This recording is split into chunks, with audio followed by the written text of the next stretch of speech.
माध्यमातून हे आमदारकीचे पद भूषवतात, खासदारकी मागच्या दाराने घेतात आणि वर येतात आणि मग लोकांवर अधिराज्य. भाजप नेते प्रकाश महाजन आणि जे काही प्रवीण महाजन यांचा वाद पुन्हा एकदा उफाळलेला आहे. खूप मोठ्या प्रमाणावरती आरोपाच्या फैरी होत असताना दुसरीकडे सारंगे महाजन आपल्याबरोबर.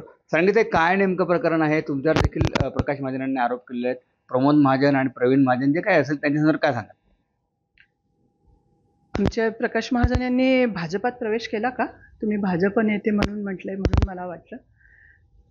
केला असेल तर माझ्याकडनं शुभेच्छा. दुसरं, तुमचा जो प्रश्न होता की जे आरोप केले ते सगळे बिनबुडाचे आरोप आहे. कुठल्याही प्रकारचं ब्लॅकमेलिंग झालेलं नाही. आणि जर असं ब्लॅकमेलिंग झालेलं असतं तर प्रवीण महाजन जिवंत राहिले नसते, कारण त्यांचे भाऊ फार मोठे बलाढ्य शक्तिवान होते आणि उलटी केस चालली असती आणि मी विधवा राहिली असती आणि प्रमोद महाजन हे पंतप्रधान राहिले असते. आता isakal.com आहे देशातील नंबर 1 ची मराठी न्यूज वेबसाईट. प्रत्येक अपडेटसाठी isakal.com ला नक्की भेट द्या.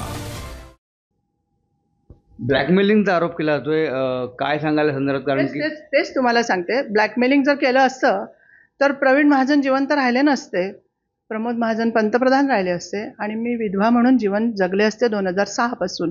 जे मी 4 वर्षांनी जगते त्याच्या 2010 पासून जगते ते मी 6च्या आधीच जगले असते. कारण असं कोणी भावाला ब्लॅकमेल करत नाही. आणि जर एवढं मोठं ब्लॅकमेल जर भावाने केलं असतं तर प्रमोद महाजनांनी प्रवीण महाजनांना ठेवलं असतं का? असं नसतं ठेवलं. पुन्हा एकदा हे प्रकरण समोर आलेलं काय नेमकं कारण असेल? कारण की गोपीनाथ मुंडेंचे वारसदार कोण, अशा प्रकारचं जे काही सगळं चक्र फिरत असताना दुसरीकडे आता हे प्रकरण पुन्हा समोर आलेलं आहे. कशाच्या बाबतीत? प्रकाश महाजनांचा प्रवीण महाजन किंवा मग जे काही प्रकरण आहे गेल्या 20 वर्षापासून जी फाईल बंद होती पुन्हा एकदा समोर आलेलं, काय सांगाल? नाही, ती फाईल बंदच आहे. ते आता काहीतरी फुटेज मिळावा किंवा मोठेपणा काहीतरी सांगावं किंवा त्यांना कोणाकडनं सांगण्यात आलं असावं म्हणून ते बोलतायत. ॲक्च्युली या मुंडेंशी माझा काहीच संबंध नव्हता. तुम्हाला मी खरं सांगू का? माझा महाजन परिवाराशी संबंध होता. महाजन परिवारातून ज्या बातम्या यायच्या त्याच्यातून मला तुम्ही लोक विचारायला यायचे, त्याच्यावर मी उत्तरं द्यायची. मुंडेंचा माझा यथार्थी संबंध नव्हता. ह्या तुमच्या राजकीय दृष्टिकोनातून म्हणा किंवा बातम्यांमधून. संबंध केव्हा आला? माझी जमीन ह्या लोकांनी खाल्ली त्यावेळेसपासून माझं पूर्णपणे यांच्यावर लक्ष केंद्रित झालं आणि मी यांच्यावर केस टाकली. केस टाकल्यानंतर तुमच्यापर्यंत पोहोचली आणि त्याच्यानंतर आम्ही एकमेकांच्या समोरासमोर मुंडेंविषयी मला बोलायची वेळ आलेली आहे. आज तुम्ही मला काल विचारलं होतं की वारसा हक्काप्रमाणे कोण राहील, त्याप्रमाणे मी माझ्या पद्धतीने एक राजकीय दृष्टिकोनातून मी उत्तर दिलं होतं. मी कोणालाही व्यक्तिशः वाईट म्हटलेलं नाही आहे. राजकारणामध्ये ती बिघडलेली आहे. व्यक्तिशः ती नेहमीच चांगली होती, चांगली आहे, चांगली राहील. पण मुंडे साहेबांचे जे काही वारसदार, म्हणजे पंकजा मुंडे असेल किंवा मग धनंजय मुंडे असेल, यांच्यावर देखील खूप आरोप होत आहेत. तुम्ही देखील काल आरोप केला होता. काय वाटतंय, त्यांचे खरे वारसदार कोण असतील? त्यांचे खरे वारसदार बीडची जनता आहे.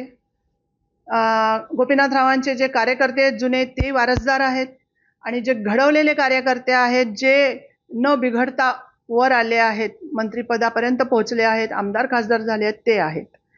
आणि हिचं जे आहे, हिचं राजकारण हे राजकारण नाही आहे. हिचंच काय, ह्याचं पण आपलं धनंजयचं पण, या दोघांचंही राजकारण हे राजकारण नसून खंडण्या वसूल करणे, त्याच्यानंतर लोकांना मारणे, गरिबांना त्रास देणे हे चालू आहे यांचं.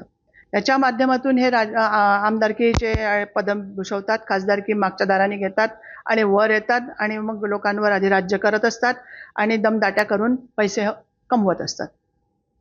ह्यांना हे बोलायची वेळ केव्हा येते? जेव्हा ह्यांनी माझी जमीन हडप केली आहे. यांचा यथार्थी संबंध नव्हता. आमचं नाव त्या जमिनीवर लागलंय म्हणजे ती आमची जमीन होती, ती काही त्यांची नव्हती. खोटं बोलून, धमकावून, दारदपटशाही करून, बॉडीगार्ड लावून, माणसं लावून, आमच्या मागे मला जबरदस्तीने रजिस्ट्री लावून ही जमीन लुटली आहे हे त्यांनी पहिले मान्य करावं. त्यांच्यामध्ये कोणतेही गुण असे नाही आहेत की त्यांना चांगलं म्हणावं. त्यांनी 50 कार्यकर्ते त्यांच्या मागे आहेत का? त्यांचे पिलंटू लोक आहेत, ते चमचे लोक. त्यांनी कुठले कार्यकर्ते निर्माण केले? एकही कार्यकर्ता त्यांनी निर्माण केलेला नाही चांगला. या सर्व प्रकरणानंतर काय सल्ला द्याल प्रकाश महाजनांना? कारण की सगळं काही आहे हे खंडणी, मग इतर काही तुमच्यावर देखील त्यांनी सांगितलं की अशा प्रकारची खंडणी मागली. काय सल्ला द्याल प्रकाश महाजनांना? नाही, मला असं वाटतं त्यांचा इथे बोलण्याचा काही संबंध येत नाही. पण ते बोलले असतील तर त्यांच्या परीने त्यांचा दृष्टिकोन वेगळा आहे. ते संभाजीनगरला राहतात. आम्ही पहिल्यापासून दोन्ही महाजन परिवार इथे राहतो. त्याच्यामुळे आम्हाला माहिती आहे. प्रत्यक्षदर्शी मी स्वतः होते, त्याच्यामुळे मला माहिती आहे. त्यांना तिथून जे घरातले लोकं सांगतील तेच त्यांना औरंगाबादला कळायचं. त्याच्यामुळे ते कहासुनीवर आहे. त्याच्यामुळे मी त्यांना काही जास्त बोलू शकणार नाही आणि बोलणार पण नाही. ती आमच्या घरातली ज्येष्ठ व्यक्ती आहे, रक्ताचे नाते आहे, महाजन परिवारातली आहे आणि अनुभवी व्यक्ती आहे. त्याच्यामुळे ते काही आरोप करत असले, तरी त्या आरोपांना मी बिनबुडाचे आरोप म्हणेन. त्यांच्या आरोपांमध्ये काहीही तथ्य नाहीये आणि जे काही ते म्हणतात आहे, की धमकवलं, हे केलं वगैरे असं काहीही झालेलं नाहीये आणि तुम्ही स्वतः त्याचं प्रकरण वाढवून राहिले आहेत. ही वाढवून आल्यामुळे माझ्यापर्यंत सारखे-सारखे तुम्ही येताय, असं मला वाटतं.